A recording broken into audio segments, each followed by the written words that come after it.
девочки, рассказываю историю, как мой кавказский муж испортил отношения со мной и своим отцом просто сразу же.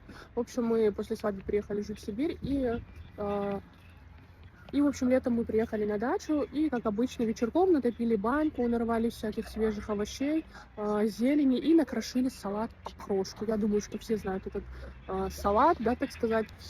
И, значит, мы залили это все дело квасом, очень вкусно.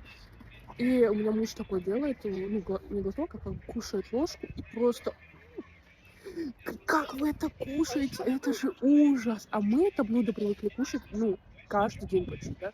Нам было так обидно. И вот недавно мы тоже сидели со свекровью и с мужем, и я рассказывала эту историю и с родственниками. И они мне все говорят: фу, какой ужас, это же холодный суп.